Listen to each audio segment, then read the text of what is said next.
Bonjour à toutes et à tous, bienvenue sur ce temps de parole consacré à Alzheimer, la maladie Alzheimer. On a avec nous en plateau Zalia Amada. Zalia, bonjour. Bonjour Patrick, Et bonjour la population de Mayotte. Et on a avec nous également le docteur Desfontaines qui est avec nous. Docteur, bonjour. Bonjour. Merci à vous deux d'être présentes sur ce plateau. Zalia, cette maladie, Alzheimer, avant d'expliquer ce qu'on peut faire, comment la détecter, juste déjà nous rappeler ce qu'est cette maladie. Alors, la maladie d'Alzheimer, donc c'est des troubles cognitifs. Hein. Oui. Là, on commence à... Ça veut dire quoi un trouble cognitif? Déjà, c'est important. Je passerai plutôt à docteur Desfontaines pour bien expliquer cette maladie. Alors, docteur, oui, on va profiter, vous êtes docteur, on va en profiter. Expliquez-nous, c'est quoi exactement cette maladie?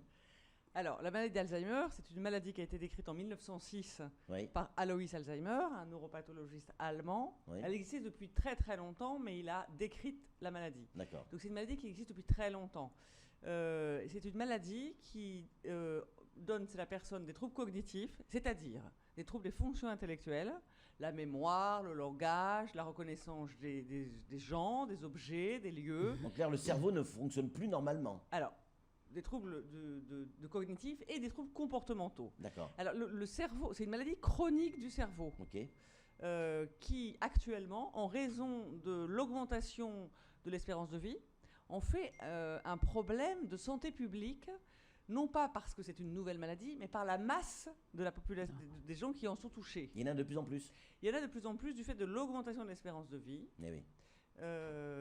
Mais alors, je voudrais juste rajouter un point, c'est que dans les troubles de la santé mentale, comme la maladie d'Alzheimer, sur 100 patients qui ont une maladie de la santé mentale, seulement 50 ont une maladie d'Alzheimer. C'est-à-dire que c'est la maladie la plus représentée, puisque les 50 autres vont se répartir en plus de 100 maladies différentes. D'accord.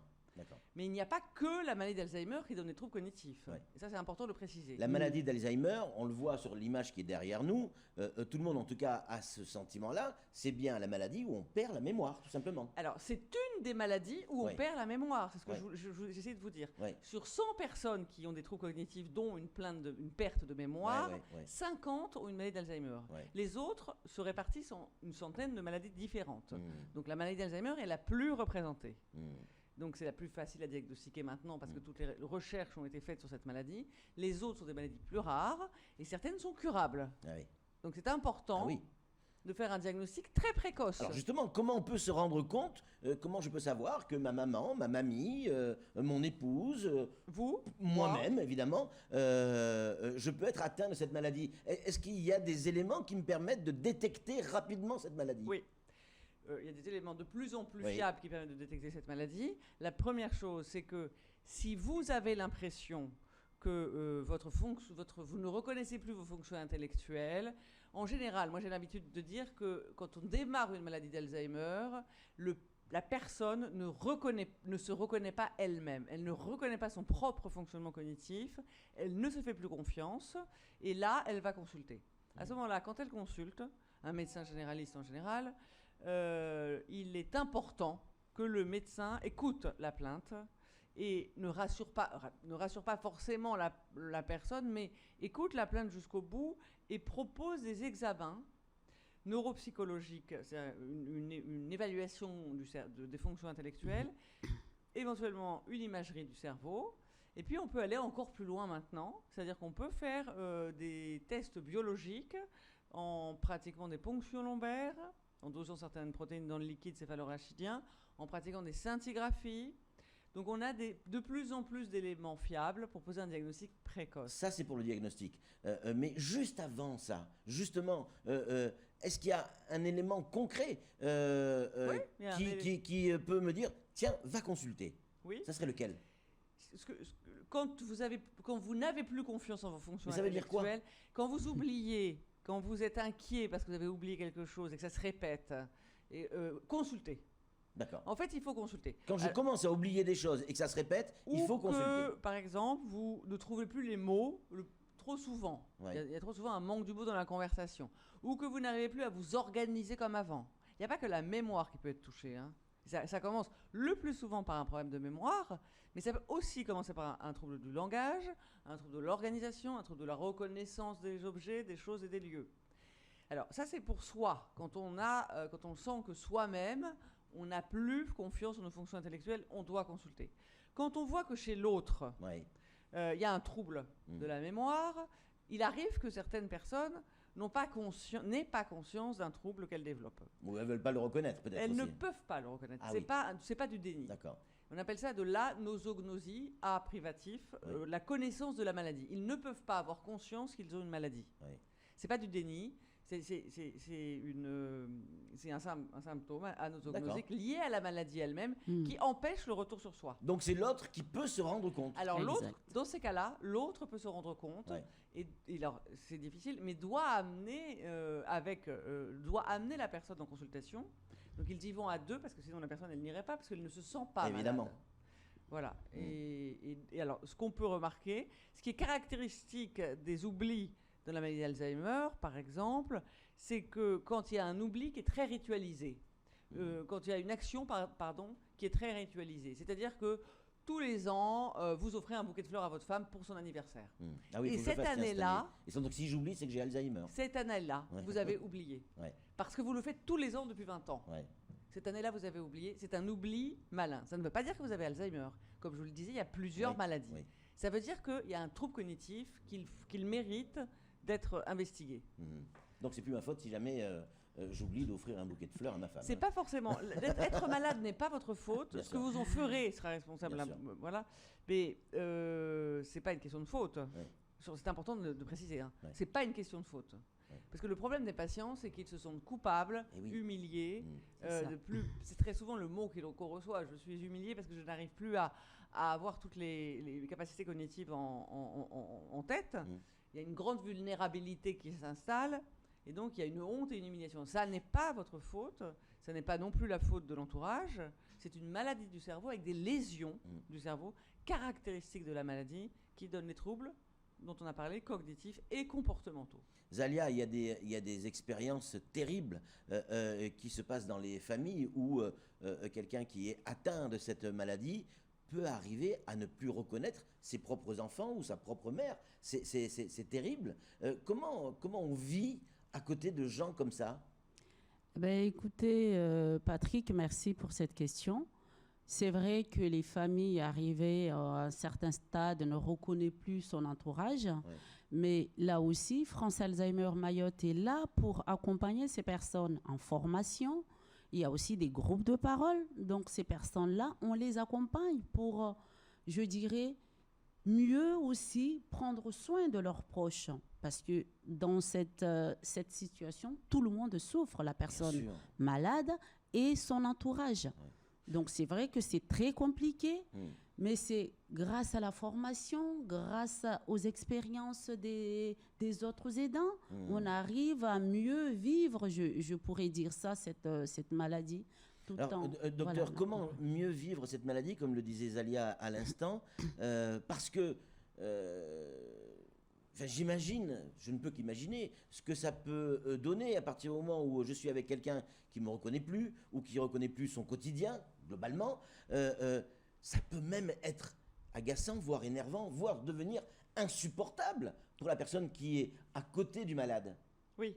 Alors, c'est justement compliqué. Comment faire, c'est-à-dire en éduquant les personnes sur la maladie, justement sur la reconnaissance. Il est faux de dire que les patients ne reconnaissent plus leurs enfants. Au stade initial de la maladie, le patient ne se reconnaît plus lui-même. Il ne reconnaît plus son propre fonctionnement cognitif, alors que l'entourage ne voit rien. Dans un deuxième temps, c'est l'entourage qui ne reconnaît plus le patient parce qu'il a changé. Son caractère a changé, il est irritable, il est vulnérable. Et dans un troisième temps, on a l'habitude de dire qu'il ne reconnaît plus ses enfants. En fait, le patient, et c'est important de le préciser, puisqu'on a la parole là-dessus, reconnaît toujours et jusqu'à la mort l'amour qu'il a pour les gens qu'il a aimés. Ça reste jusqu'au bout. Donc, il est important de le dire. Ce n'est pas parce que les patients ne peuvent plus nommer leurs enfants, ne peuvent plus parler de leurs enfants. Mais l'amour, le cœur y est encore. Mais à un stade avancé, ce sont des experts en émotion. C'est-à-dire que moi, très souvent, j'ai vu des patients me dire alors que le patient atteint de maladie d'Alzheimer ne parle plus, les aidants dire elle me reconnaît, elle fait sur moi les gestes qu'elle faisait quand j'étais petit. Elle sait que c'est moi. Elle me reconnaît dans son regard. Elle reconnaît. Il est faux de dire qu'elle ne reconnaît plus. Et c'est important, j'insiste sur ce message. Mais peut-être inconsciemment. C'est pas inconsciemment ou consciemment. Le niveau de conscience n'est pas le même chez la maladie d'Alzheimer. On est tous différents de niveau de conscience. Et il est faux de dire que j'insiste là-dessus, que les patients ne reconnaissent pas leurs enfants. Combien de personnes à Mayotte sont touchées par cette maladie? Est-ce qu'on a des chiffres fiables, Zalia? Là, pour l'instant, on n'a pas vraiment des chiffres fiables. Ouais. Mais là, on est estimation peut-être. Voilà, presque, on a fait à peu près 400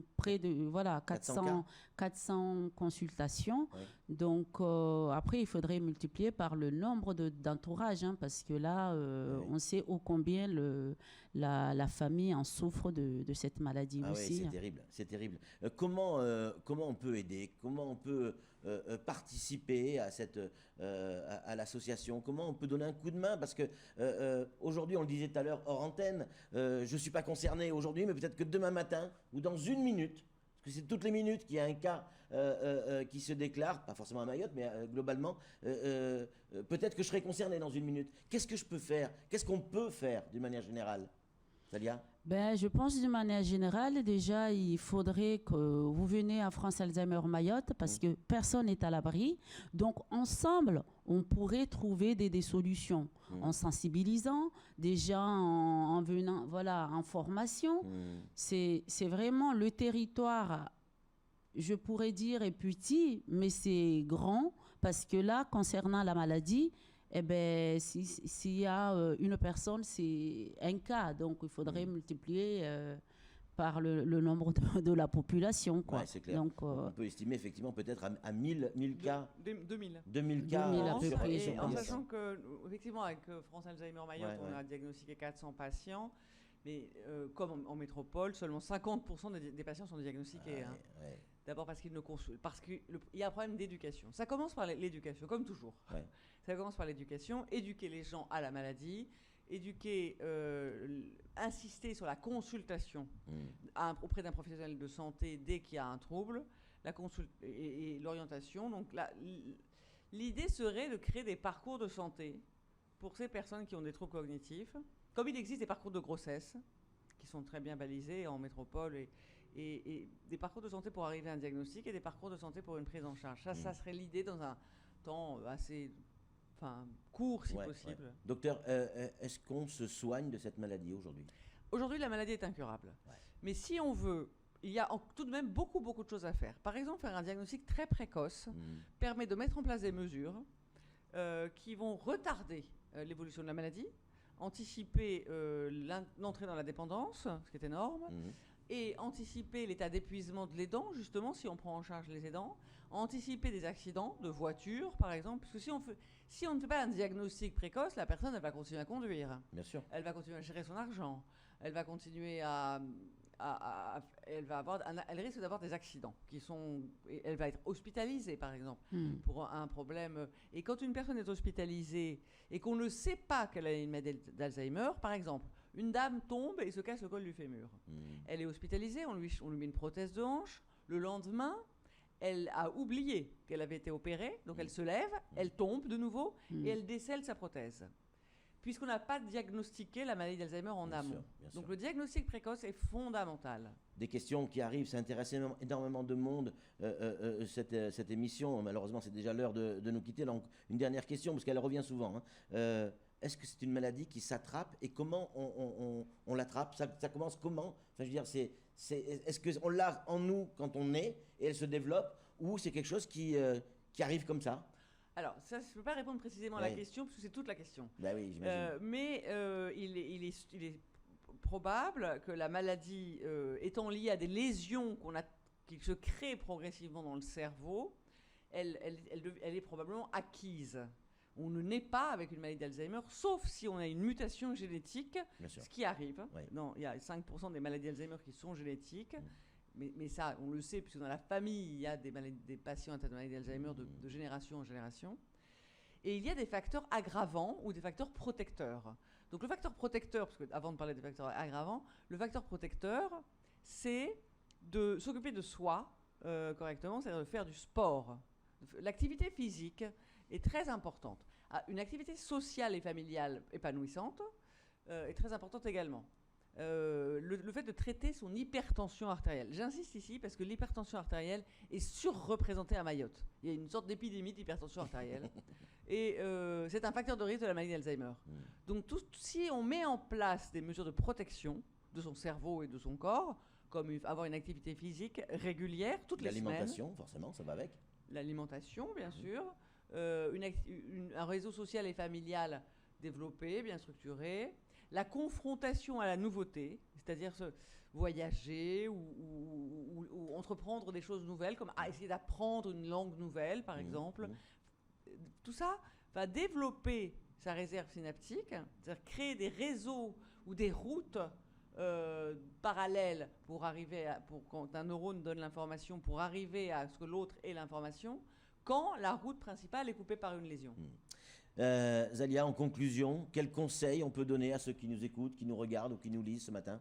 Eh bien, déjà, venez à France Alzheimer Mayotte et venez aussi à la Journée mondiale Alzheimer ce jeudi 21 septembre à Chiconi, place Psychotram. Voilà, donc rendez-vous à Chiconi donc jeudi qui arrive. À partir de quelle heure on peut arriver? À partir de 7h, 7h30 par là, jusqu'à 16h. Alors, même si vous pensez que vous n'êtes pas concerné par cette maladie, il y a peut-être quelqu'un autour de vous qui est concerné par cette maladie. Vous ne le savez pas, peut-être qu'elle-même, elle ne le sait pas. Peut-être que vous-même, vous êtes concerné. Donc, venir écouter, entendre les témoignages des autres, ça peut être véritablement utile. Et vous l'avez compris, l'intérêt de tout ça, c'est de pouvoir déceler le plus tôt possible cette maladie pour que...